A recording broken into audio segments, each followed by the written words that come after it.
weli waxaan ku guda jirnaa sidoo kale inta kaalmada khudbada marka waxaan rabaa inaan u yeero gabar Soomaaliyeed oo kamid ah aqoon-yahanada Soomaaliyeed waxa la yiraahdaa magaceeda Faaduma Daawud waxay kamid tahay gabdhaha aqoon-yahanada ee Soomaaliyeed waxaan idin soo gudbinayaa salaanta qaaliga muslimka assalaamu calaykum waraxmatullaahi wabarakaatuh runtii uma aan istaagin khudba dheer ama hadallo badan waxaan dhihi lahaa waxaa dhaheen dhammaan intii ugu horeysay waxay haween ku hadleedna waxa ku hadashay walaashay Shamso laakiin waxaan ahay kamid ahay aqoon-yahanadii xamar soo markaas 20 sano soo shaqeynaysa dawladda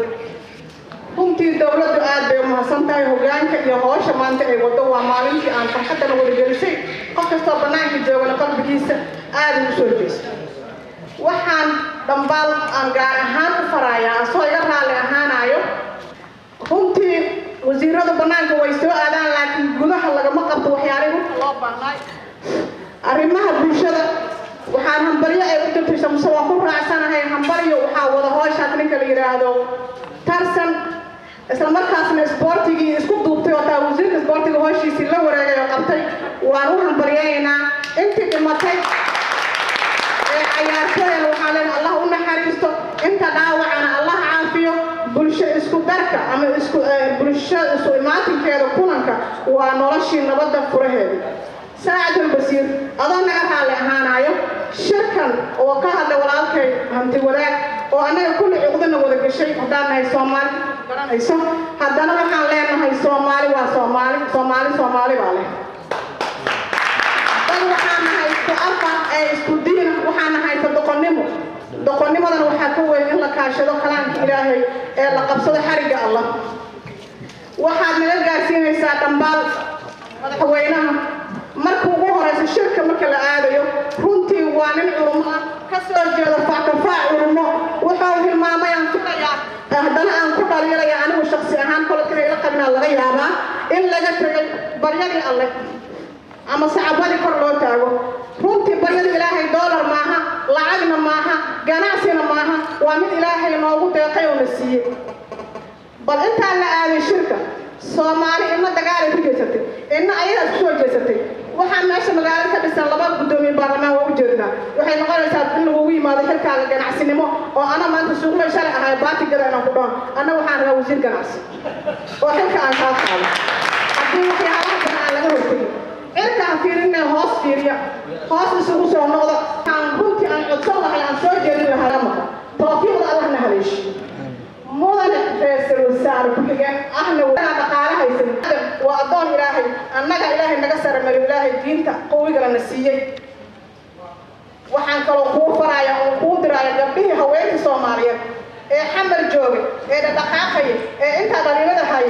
kufay ilaa hadda uma jeedo ama wasiir haween ha ahaato ama wasiir ganacsi ha ahaado qof gabdhihii soo xasuustay gabdhihii yiraashar waa qaynayseen dagaalkoona daba joogteen hadda maxaan idin qabanaa inaad gabdhahan gadaal u soo fiirisiin nasiib aad u leedahay adoo ka karnaa siduu hadda sheegay walaalkii aqoon-yahanka ahay 120 waxaa jiro ururo maxaa tahay abtirsiina ma leedahay awoogaaga waa kuwe ayaga markay uu suura gashay jaaniska intaadan bixin waxaan kaa codsan lahay inaad isu wacdo ururada waddankan joogo adoo afkii adinkii islaamnimadii walaalnimo isugu wacaayo inaad ururada aad midaysid ayagana way maqlaayeen kole ragga meeshaan fadhiya aqoon-yahanada ururada samaystay ururka micnihiisu markii dib loo kaco waa bulshada aruurinteeda waa bulshada isku xirkii bulshada waxaa hoos ku jiro waxa yidhaha qabiil kaan karana daawo ma laha kansar daawo ma laha caadamuhu caalamku waxay daaweeyaan ay baaraan ay nolol u waayeen aidis waxaa ka daran waddankan Sweden الحمد لله رب العالمين والصلاة والسلام على رسول الله صلى الله عليه وسلم waxaa ammaan leh oo marka u horeysa ammaanaya horta hantidan sharafta leh kasoo qayb gashay shirka iyo ragga fadhiga wanaagga badan sameeyey reer ninka la yidhaahdo Yatagori aada ugu dhagay marka aad ay u mahadsan yihiin dhalinyaradii ciyaartaasna keenay iyo raggii soo abaabulay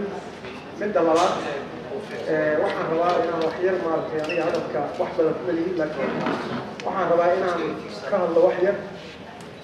in waddanka Soomaaliya dhibaatada ka jirta oo qof walba uu yahay ay sabab u tahay in ay aad u xawilaan inay isku dayaan in la xalliyo khilaafyada dhexdooda ah marka khilaafku aad u xallismo ayaa waxaa imaan kara wax kasta oo wanaag ah laakiin markii la heshiin waayo markii qof walba yiraahdo waddanka waa la qabsanaa ama waa la qabsanaa ama waa nabad aad looguma noqon aad waxaan ugu farxay nin ka tegay qurbada oo runtii aan dhihi karo nin kaasoo kale 10 ah haddii la heli lahaa waddanka in maaragtay wanaagiisoo dhan uu soo bixi lahaa nin u malayn doono inuu markii hore ka tegay Norway markii dambana Ingiriiska sii maray oo aad kulligii wada fiirsateen maqaaxiyo uu ka sameeyey Muqdisho uu ka sameeyey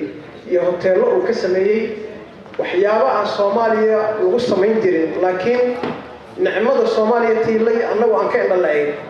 ayuu Soomaaliya ka sameeyay runtii oo aad ugu amaanan yahay anigu waan tagay maqaaxidiisa waana arkay waxyaabaha uu ku sameeyay sidoo uu ugu farsameeyay khayraadka badda ku jiray ayuu runtii inta soo bixiyay oo wuxuu u sameeyay hal waxaan ahayn kama shaqeeyo markaas maqaaxidiisa safar loogu jira maqaaxid caadi ma ahayn waa kor iyo hoos waay wuxuu intii wax qaban karta waddanka aan ku celino si maaragtay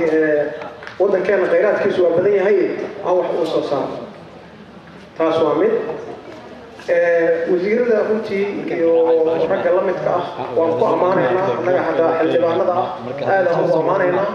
shaqooyinka ay qabanayaan ragga garab taagan ayaan nahay runtii oo ku saacidaya in waddankan dhibaatooyinkii uu soo maray ee tirada badnaa ragga isku soo bedelay in ay yaraadaan oo ay dhalinyaro iyo rag cusub ay maaragtay ay hadba ku soo biiraan si maaragtay loo dhadhamiyo maaragtay ragga midna qodba joogta ah ee helay ammaanka iyo maaragtay nabadgelyada ama wax ku soo bartay ama ku soo barbaaray waxay aad u fahmi karaan nabadgelyada waxa ay tahay laakiin 30 sano ninka jira ama 40 sano jira ama 25 jira jira dawlad la'aanta ku soo barbaaray ma garan kara nabadda waxa ay tahay dhalinyaro badan oo aan la hadalnay jira oo aan leeyahay waxaad yeeshaan qoryaha hadda iska dhigtaan waxa idin imaanaya nabada helaysan meelaha wax ka qabsataan qorga hadaan dhibno waxay yiraahdeen ma naqaano si aan u shaqeysano inaan helayno risq xataa u malaynayno taas waxa keenay dawlad la'aanta ay ku soo barbaareen marka waddankii jadidiilo maaragtay aad u wanaagsan ayaa ka muuqata waxaana la rabaa inta garabka looga rabo oo ay la rabo in ay maaragtay ay ku soo biiriyaan wanaagga iyaga ku jira waa intiina wax marka waddanka loo soo saciyo sidii loogu noqon lahaa sidii loola shaqayn lahaa ragga shaqaynaya haddii ragga shaqaynaya naftirkooda aanay garab helin ma shaqayn karayaan haddii qof walba maaragtay la sugo bal inta wax ka dhalinayo waxaad ogtihiin qof walba xilaa saaran qof kasta xil baa saaran